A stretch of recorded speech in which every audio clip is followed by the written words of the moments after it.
So in the year 2000, there were some children touring Washington, D.C., and they were asked, what does Memorial Day mean? What is the meaning of Memorial Day? And you know what they answered? It means the pool's open. And that prompted a group of people to start a national moment of remembrance. And so every Memorial Day at 3 o'clock, no matter where you are in the United States, we have a minute of silence to honor and to remember those who lost their lives in service to this country. Memorial Day has been around since right after the Civil War, when we lost 800,000 soldiers. It's a day to honor their life, a day to honor them. And I want to expand that. And yes, we definitely honor those that lost their lives in service, but we also want to honor those that lost their lives for other reasons, for change. This past week was the anniversary of the murder of George Floyd. We honor his life. Breonna Taylor, all those that lost their lives due to racial injustice. We honor all those that lost their lives from COVID, all those frontline workers who were there serving the rest of us who got COVID and lost their lives. All those who have died in violent shootings. It's a lot of those that hits home here in Boulder. We honor life today, including those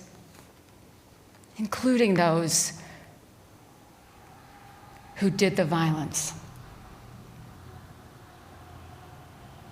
who found no other way to find peace.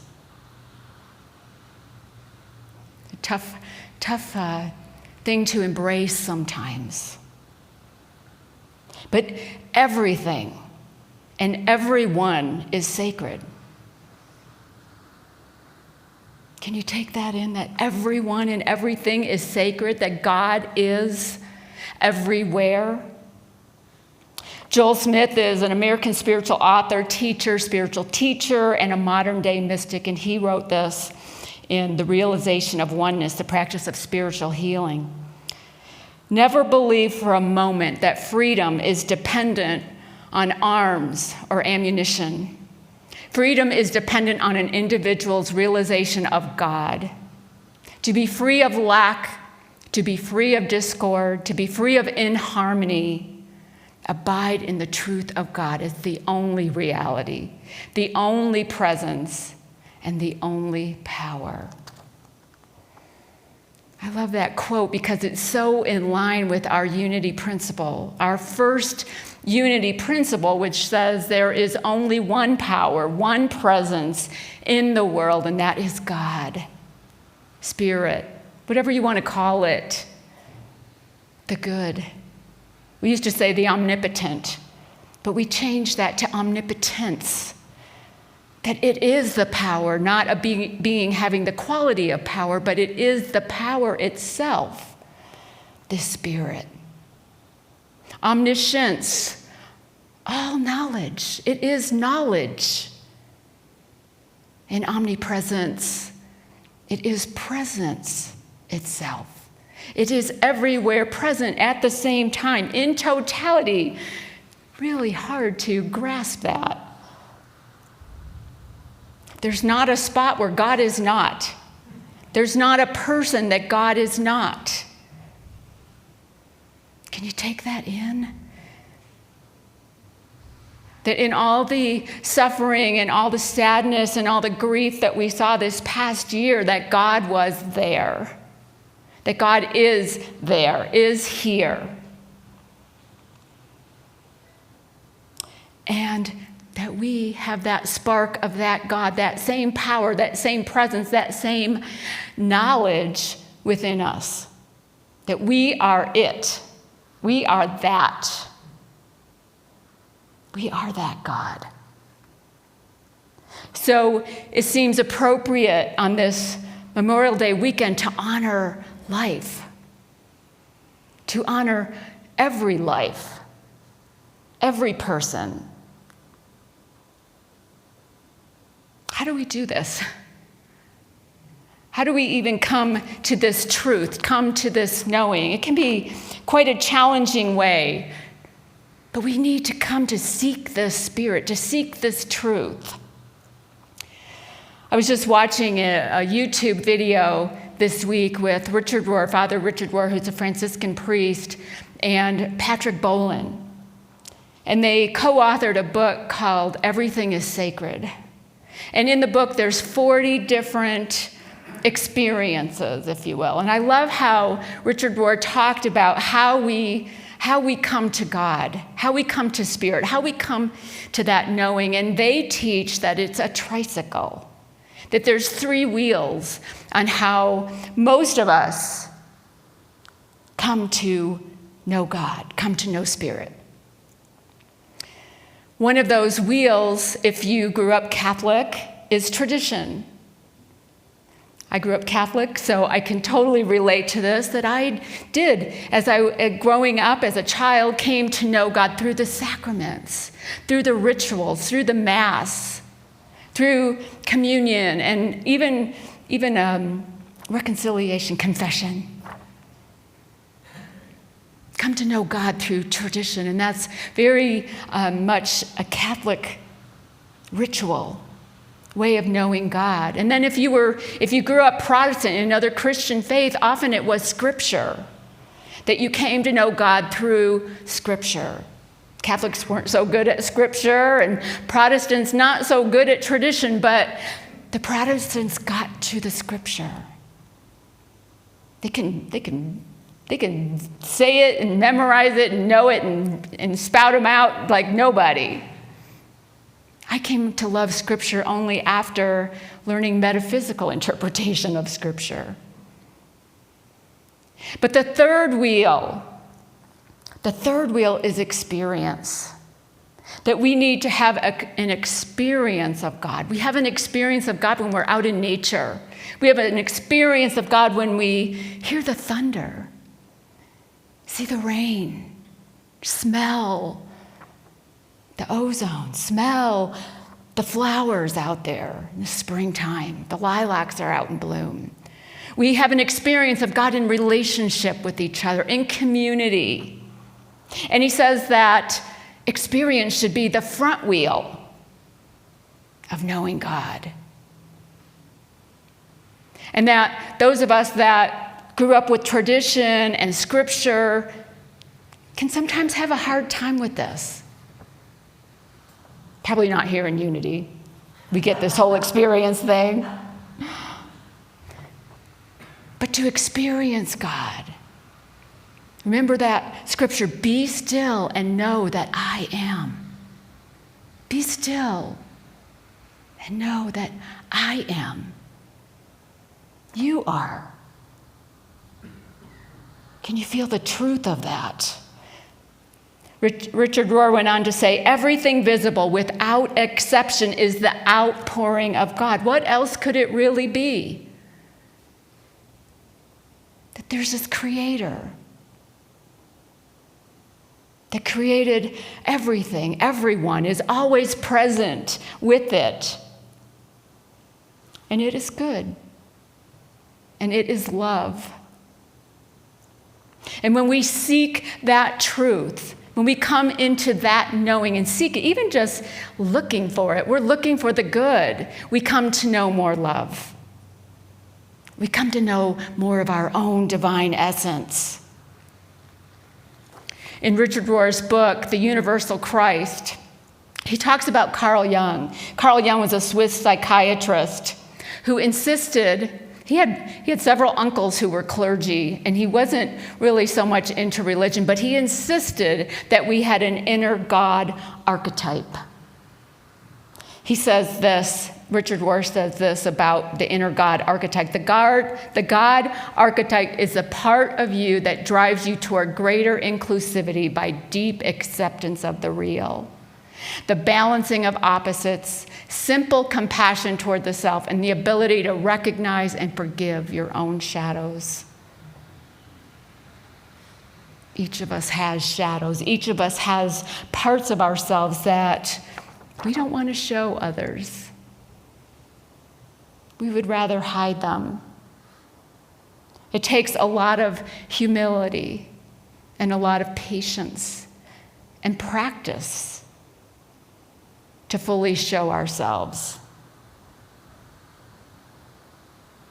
Maybe why it's been kind of good to be wearing masks this past year. We've been able to hide behind our masks. People don't see us fully when we're wearing a mask, but we're coming out of this now. Can you feel the excitement about it a little bit? Time to remove our mask, time to come out of hiding, time to re-engage with each other. It can seem really unnerving. We've had a year plus of isolation and keeping our distance, and now all of a sudden we're all welcome together again. How does that feel? A little scary.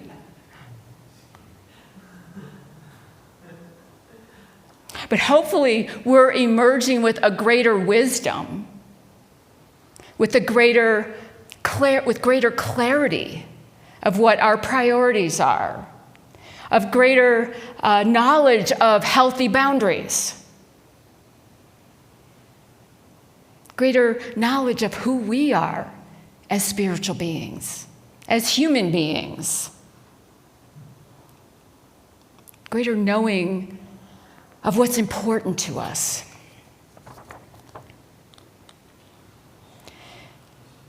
It's time to step back into life. Time to create a new vision for the rest of our lives. That's why we're offering Prosperity Plus next month.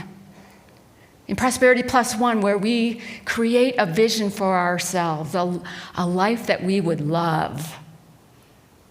Most of us probably wouldn't say that about the past year of our lives, that we didn't love it, but we did what we needed to do to stay safe. And just because the restrictions are being eased doesn't mean all of us are ready for it. Some of us are definitely not ready to come back into a full way of living with others in community. And let that be okay. We step cautiously into an unmasked way of being, into a way of seeing each other again, into seeing facial expressions, into seeing the sacred in each of us. In 1941, in Auschwitz concentration camp, a prisoner had escaped from one of the barracks and they never found him, so the Nazis decided that they were going to kill 10 prisoners from that barrack. And they chose 10 of them, and they were going to kill them by starving them, putting them in starvation huts, not giving them any food or water. And one of the persons chosen was Francis Gajanowicz. I don't know if I said his name right. Gajanowicz, a Polish Jew. And as his name was chosen, he was crying, just sobbing, saying that he wanted to live. He had 2 sons and a wife, and he wanted to see them again after the war. And so a man from the barracks stepped forward, took off his cap, and said he would stand in his place. His name was Maximilian Kolbe. And the soldier asked him what his occupation had been, and he said he was a Catholic priest. And the soldier was, paused, a little taken aback, but put him in the line with the other 10. The father lived for 14 days in that starvation hut until the Nazis gave him a lethal injection. And Francis continued on to a life beyond the concentration camp, who was a survivor. Adam Bucko says this in Richard Rohr's Daily Meditation about this event, about this thing. He says, "We are shown that real power is not the power of domination, but rather the power of love. And that looking at life from the vantage point of love, we see that our being and our joy increase to an extent that we give it away." Father Coble certainly gave away his love, gave away his life. We're not meant to keep love to ourselves. We're meant to share it. We're meant to give it freely. Francis lived to be 94. He just passed away in 1995. His sons, unfortunately, died in 1945 at the very end of the war. But he was canonized in 1982 by the Catholic Church as a saint. And Francis went on traveling all over the country, giving talks about Father Coble. I think he had a little survivor's guilt.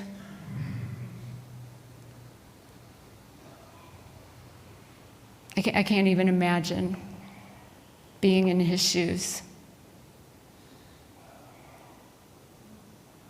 But we're given life.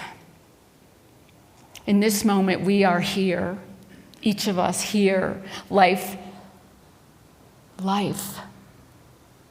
We're to honor that life. It's a blessing. It's a gift. Guilt can eat away at you. Guilt is something that I have been working on probably my entire life. Most recently, I had a conversation with my spiritual director on Friday, and I was feeling guilty about having a good life, feeling very blessed. What are we doing with that life if we're not fully living it? If we're living in a place of guilt?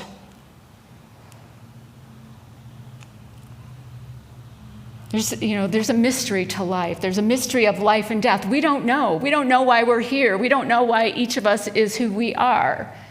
Maybe we have soul contracts. I certainly like the idea of soul contracts. It helps me understand why things are the way they are, why some people are the way they are. But we don't know.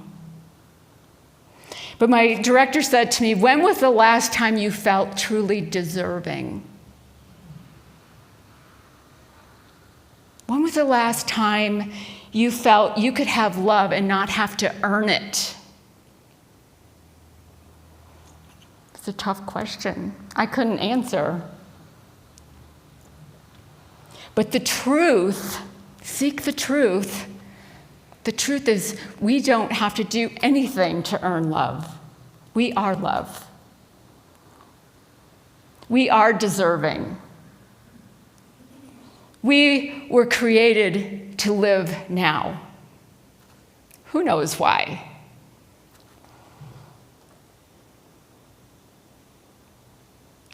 We don't have to earn it.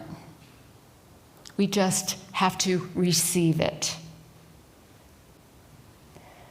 which can be very challenging if you've got a lot of guilt floating in your consciousness, if you're embracing that emotion.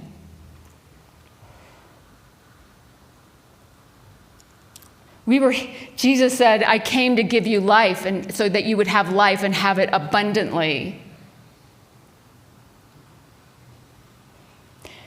So when we have it abundantly, we are here to share it, to give it, to seek that truth, There's only one power, one present. Guilt has no power over me. Does guilt have power over you? No. No. One power, one presence. Can you love yourself enough to let that flow? It's challenging. Many of us really challenged with that. The moment we stop seeking that truth, the moment we stop seeking that one presence, one power, and I am that, is when we start giving our power away, giving our power to other human tendencies. And life is not so loving anymore. There can be a lot of regret at that moment. Tenzin Kiyosaki, she's the sister of Robert Kiyosaki, who wrote Rich Dad, Poor Dad. She's a former Buddhist nun and now a hospice chaplain. And her brother asked her, she wrote a book about this, what were the 3 most common regrets people have at end of life? And her book is called The 3 Regrets, Inspirational Stories and Practical Advice for Love and Forgiveness at Life's End, in case you want to check it out. The 3 most common regrets at life's end are not living my dream, not sharing my love, and not forgiving. And she wrote this book for the living, to look at their lives and see, are you sharing your love? Are you forgiving others?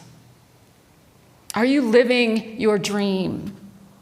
Don't get to the end of your life without doing those 3 things. At least, life is meant to be lived and lived abundantly. Seek that truth. Know that truth.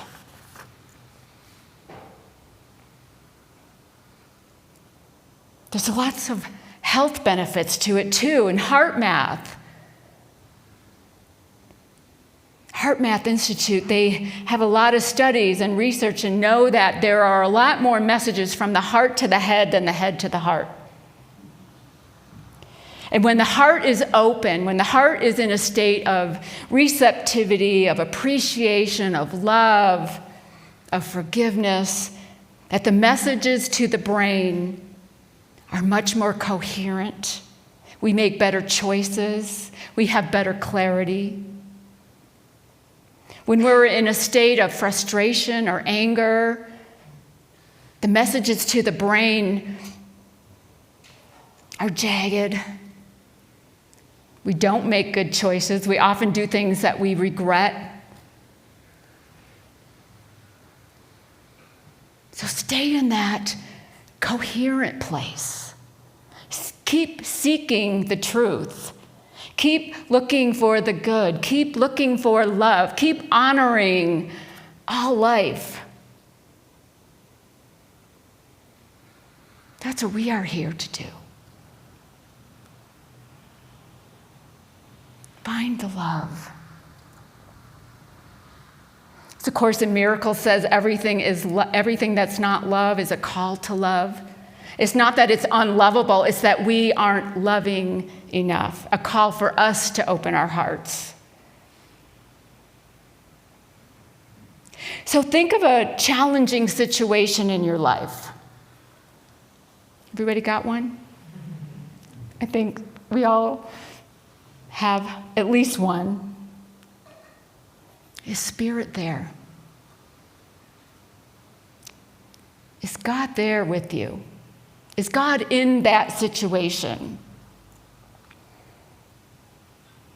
What good is underlying that situation? Can you step back and see it broad enough? Can you expand your perception big enough to see the good that's underneath that challenge? What is the truth in that situation? What is loving in that situation? If we believe, and I believe 100% in Unity's principles, that there is only one power, one God, then nothing else has any power over my consciousness, over me, unless I give it permission. It means that everything, there's good in everything. As horrible as it might seem from our human eyes. And that power, that love is within each one of us. Richard Rohr says in The Universal Christ, love grounds us by creating focus, direction, motivation, even joy. And if we don't find these things in love, we usually will try to find them in hate. Can you feel the truth of that in today's society?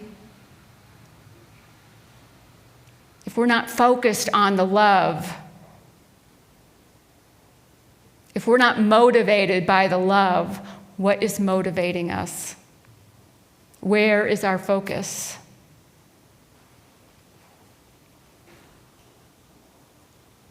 Seek the truth. Find the love. Everyone is sacred. That includes me. That includes you. That includes them. Whoever them might be for you. There's only one power, and that power is within each of us. So I want to invite us into a time of meditation. I invite you to just take that deep breath. Gently close your eyes if you're at home. Let any distractions just be put aside.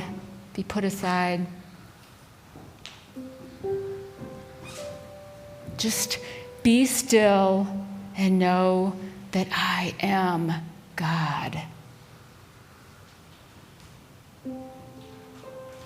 Be still and know that I am God.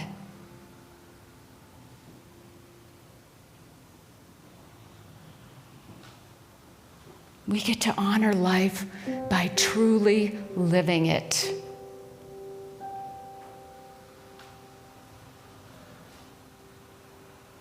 By seeking the truth, finding a deeper love for self, for others, for everyone on this planet who's just trying to figure it out.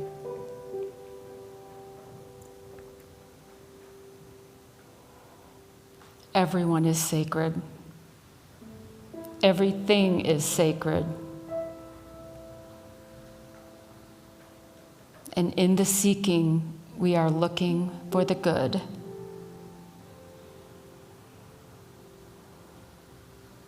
We will find more love. And